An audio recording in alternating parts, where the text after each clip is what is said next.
क्या मोटे भाई, कैसे हो? हाँ, अच्छे हो? ड्यूटी नहीं गए? कब? 12 बजे। आप तो ज्यादा होगा ड्यूटी ऐसा।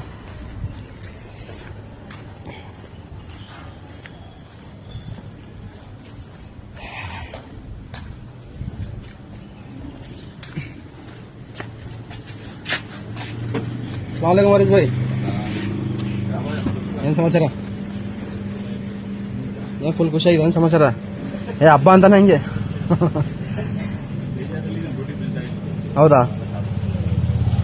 ಏನಿಲ್ರಿ, ಕೆಲಸ ಇದ್ರೆ ಮಾಡಬೇಕು, ಕೆಲಸ ಇಲ್ಲದ ಟೈಮ್ ಸುಮ್ಮನೆ ಇರ್ಬೇಕು, ತಲೆ ಕೆಡಿಸ್ಕೋಬಾರ್ದು. ಯಾರಿಸ್ ಭಾಯ್, ಕೆಲಸ ಇರೋ ಟೈಮಲ್ಲಿ ನಾವು ಹಿಂದಕ್ಕೆ ಹೋಗ್ಬಾರ್ದು. ಕೆಲಸ ಚೆನ್ನಾಗಿ ಕೆಲಸ ಮಾಡಿ ಸಂಪಾದನೆ ಮಾಡ್ಕೋಬೇಕು. ಕೆಲಸ ಇಲ್ಲದ ಟೈಮಲ್ಲಿ ನಾವು ಸುಮ್ಮನೆ ಕೆಲಸ ಇಲ್ಲ ಅಂತ ಒಂದು ಸ್ವಲ್ಪ ರೆಸ್ಟ್